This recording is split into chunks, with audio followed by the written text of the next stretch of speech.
The Journal of Munin Aris. Professor Emeritus, Ph.D. Anthropology, Regal University. 19th April, 23498. I find myself torn with a great moral dilemma as I write this. Here, in my waning years of life, I am compelled to write about a profound experience I had before my fading mind forgets. I'm not even sure if I should write these words, bound to the ancient method of pen and paper, which can be both easily hidden and easily discovered and read. The method of recording these thoughts is further proof of my confliction. My conundrum stems from the subject matter: humans. We hounds are all familiar with the humans.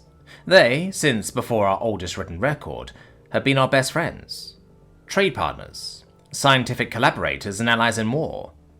There isn't a hound in existence that doesn't love the humans. They, too, equally love us. My memory starts in our home world, Canal.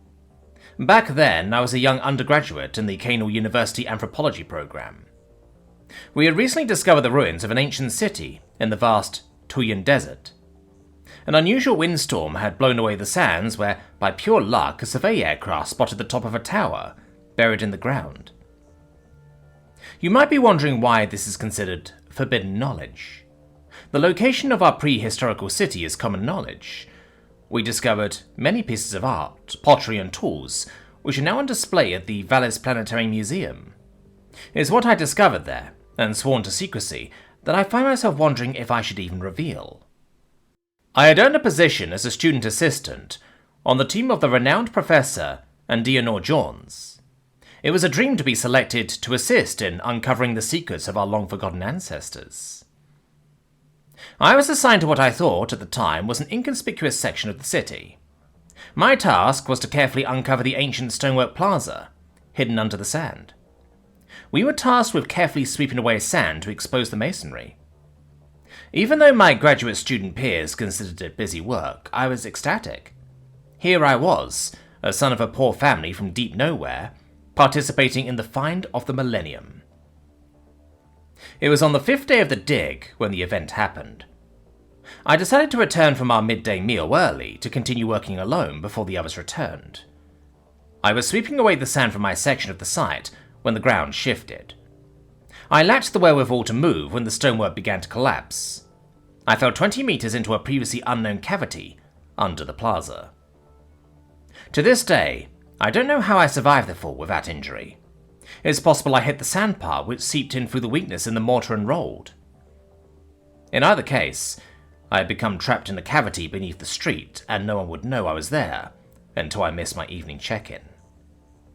At first, I was afraid. The thin beam streaming from above might as well have been measured in light years for my inability to escape. After some time yelling impotently for help, I decided to distract my mind from the panic by exploring my new space. After leaving my sweeping tools visible from the opening in the ceiling, I activated my light and moved on. What I found was incredible. Many murals were painted along the walls and down a long tunnel leading further underground. My panic was forgotten in the rush of discovering the artwork. The images depicted life of pre-industrial hounds. Farming, blacksmithing, architecture and daily life were depicted in over a dozen tilework mosaics made of finely made and assembled ceramics. The colour was amazingly well preserved, protected from the harsh radiation of the sun. This is where I found the secret. After a mural showing the coronation of a long-forgotten king, I encountered a mural showing a huge discovery. It was our first contact with the humans. I remember my muscles straining from the smile on my face. The mural showed an ancient spacecraft landing in a field.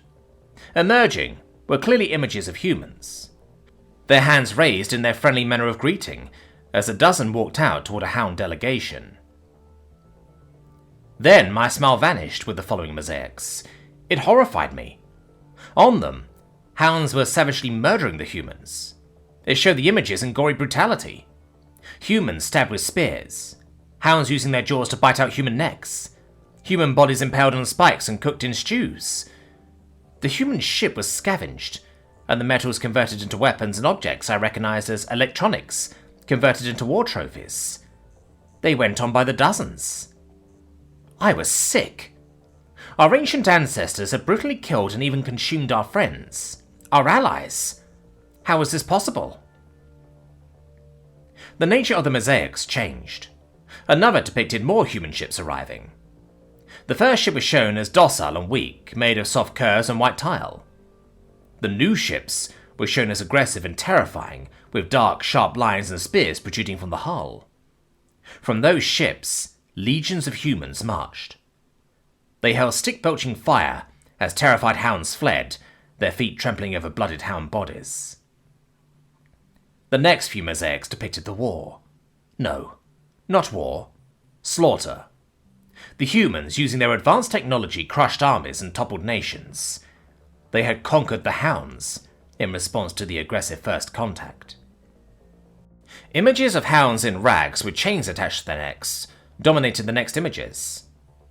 Something I noticed was the humans had expressions not of conquering victors, but with sadness. The humans clearly didn't enjoy or revel in what they were doing. The image that truly challenged me was the one that showed hounds in cages. A long, detailed mosaic showed captive hounds. In a cage on the left end of the mosaic, the hounds were depicted as aggressive, cruel, and savage. Before them, humans in a firing squad held their rifles, faces downcast as if they didn't want to perform the task. At the right end, more hounds were in cages. These hounds were shown as soft, kind, and docile. Before them, humans were offering food, clothing, and care. As the story continued, I noticed the aggressive hounds from the large mosaic had vanished. The chains on the hounds began to vanish, their clothing improved, and the images became friendly.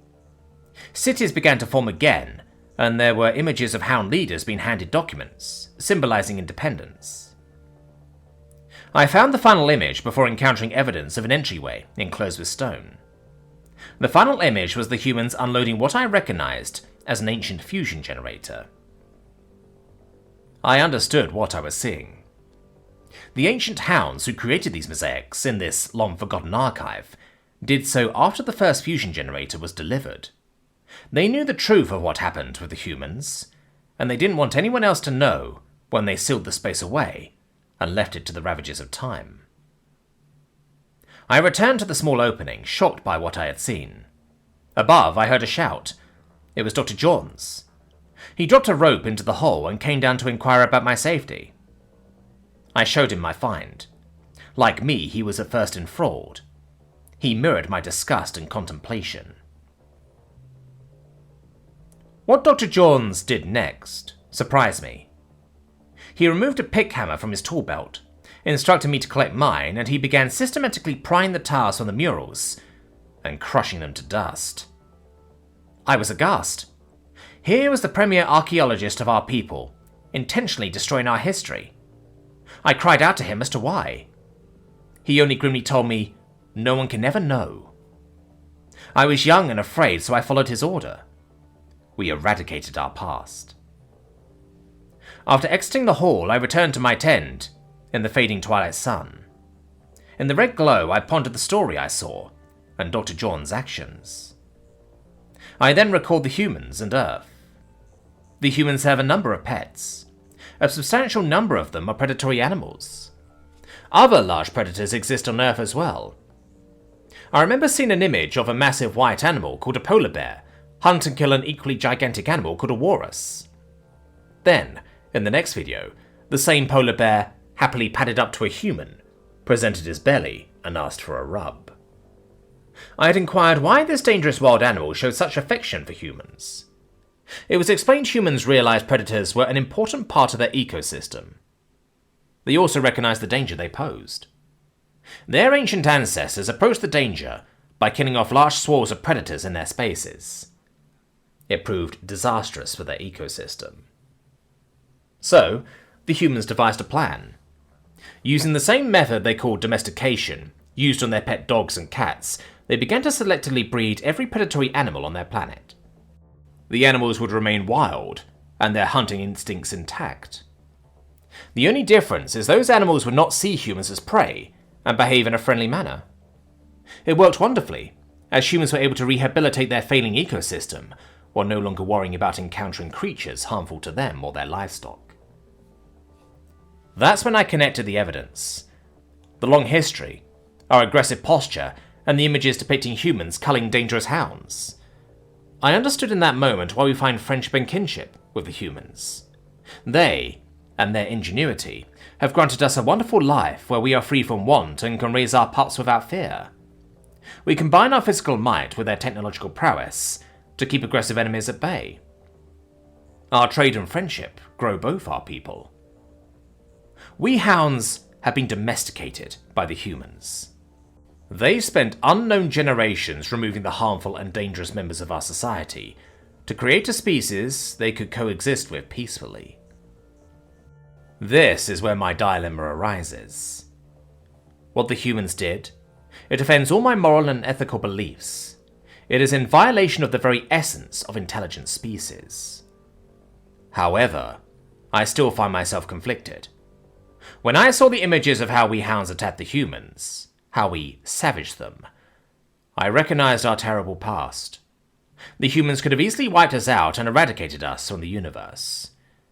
Yet, they did not.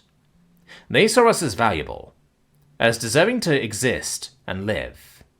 They didn't want to erase us from the galaxy. They didn't take the easy route to ensure there wouldn't be thousands of years of strife, war, and hate.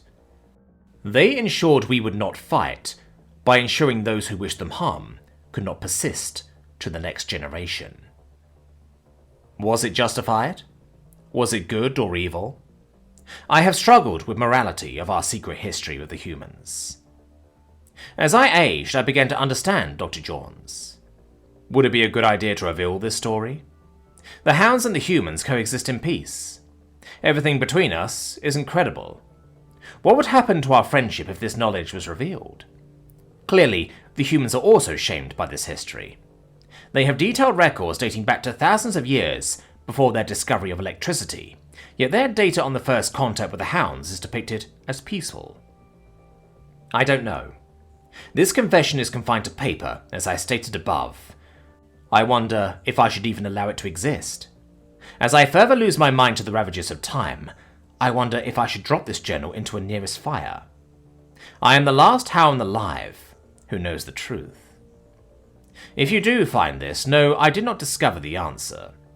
All I ask is you don't think poorly of our friends. They too are as ignorant as we to our dark history. Maybe it's best to let the past lie in the past. But that's up to you, what to do with this information.